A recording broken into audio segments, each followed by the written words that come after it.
Welcome to Barnstable Today. I'm Nick Cortez. This past week was an exciting one for our daily talk show, Barnstable This Morning. In addition to some excellent conversations with our guests, we broke the news on Tuesday, September 28th of the big parade and concert to welcome home Barnstable's own American Idol, Siobhan Magnus. And that's where we start this week's BTM Highlights.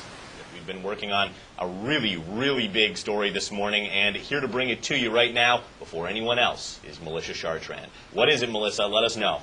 Yes, good morning, Nick. It is so exciting. Barnstable's singing sensation and American Idol finalist Siobhan Magnus will be the Grand Marshal in a special parade dubbed the March of the Horribles on Sunday, October 17th in Hyannis. The parade is just a part of a full afternoon of festivities on the Hyannis Village Green. It all begins at noon with music from local high school students, a costume dance party, pumpkin carving, and more. The parade featuring Siobhan follows at 2.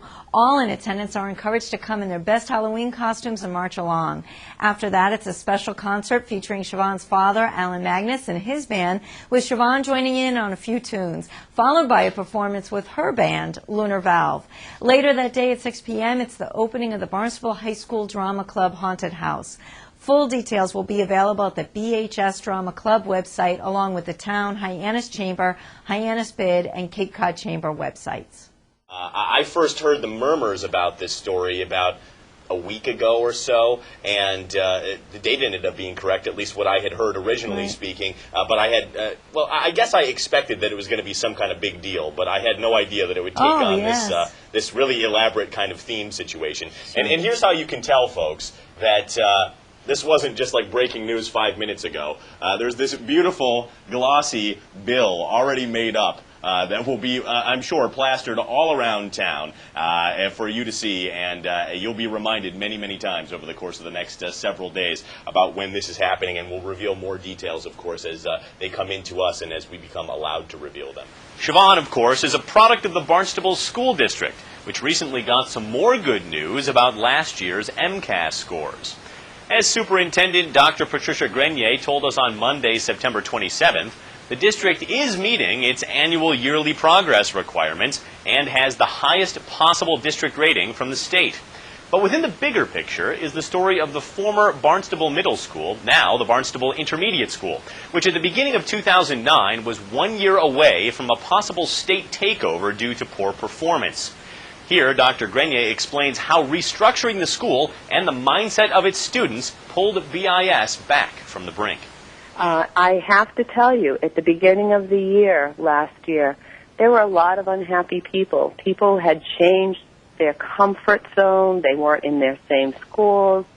They had a new administration. Pulling a team of over 100 people together to build a new culture is a huge task. And over the course of that year, Karen Stonley and assistant principals Jim Anderson and Bob Donahue, along with curriculum specialists, worked with the staff in that school and developed a very specific and targeted program called Effective Effort, and developed individual learning plans with every student in that school. Every student was involved. Wow. It was explained to the students what the goal was, what we had to do, and we used a psychologist. Her name is Carol Dweck. And Carol Dweck has a theory that effort is as critical as intelligence. And we explained that to the kids, and we explained that to the staff. We did some training, and together the school created the student plans, and all we asked was that everybody give more effort. Wow. Work harder, do better. And the success story is that with lots of innovation, and the motto in that school that everybody, all hands on deck, everybody's involved in this. They actually met their AYP in mathematics in every single category, every subgroup, the school as a whole. Wow. And the state took them off of restructuring in mathematics. Over the course of the past several months, residents have voiced various concerns over sign code enforcement at a number of public meetings. On Wednesday, September 29th, Building Division Director Tom Perry gave us his side of the story. I want to address a couple of these other concerns just to give you an opportunity to give your side of the story. Some people believe that whomever is writing the citations perhaps has an axe to grind with individual business owners and might be targeting specific locations while ignoring others. Do you have any reason to believe that that is actually the case? No. This is our job. We don't take this personal. Yeah. We're not out for a vendetta or anything like that. I mean, we do this we look upon this as a career. To an axe to grind or anything like that. That's totally not true. Okay. Now, regardless of what's happening out there or what isn't happening out there, I think that it's obvious to everyone, and probably to you too, that the system is not necessarily as efficient as it could or maybe it should be. And I wonder if you could talk to us about some of the challenges that you face in terms of enforcing the sign code uniformly and consistently. We can't be everywhere at the same moment. Mm-hmm. We have 4 people plus myself that are out there. I'm not out there on a regular basis. We do have 4 persons, 3 building inspectors and 1 zoning enforcement officer that are out every day. But again, we can't be everywhere. You can be down one street and not the other, and the one you don't go down is where there's a sign that's out that shouldn't be there.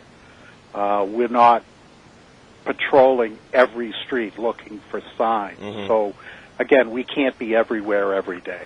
On our Thursday water protection segment, we tackled the topic of Title V septic systems with Dr. Dale Sod of Barnstable DPW.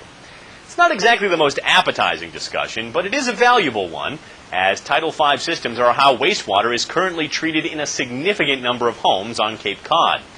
In this clip, Dale explains exactly how they work and what they can and cannot do to help meet the region's wastewater treatment goals. Well, basically, wastewater from your house, your showers, your laundry, your toilet, goes through the pipe system out of your house, going into a septic tank. Now, in that septic tank, it is basically a large tank. Some of them have chambers in it.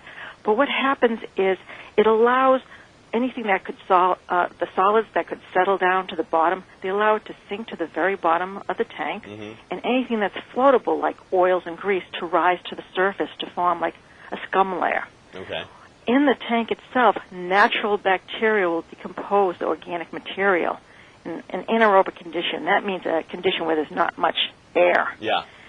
And what happens is that a clearer effluent in the middle can then be discharged out through a distribution box and then into a leaching area where it can basically perk through the soils to get a little bit more treatment before it hits the groundwater. Okay.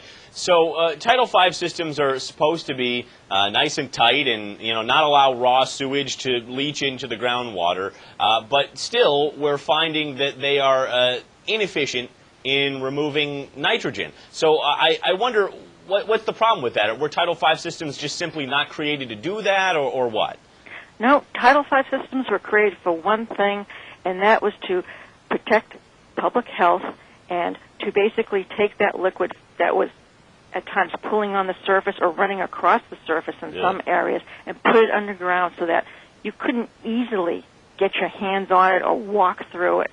And that was the only real reason for the Title V. It was never designed for any treatment beyond basically just getting bacteria and that waste away from humans. It has not been designed for removal of nitrogen.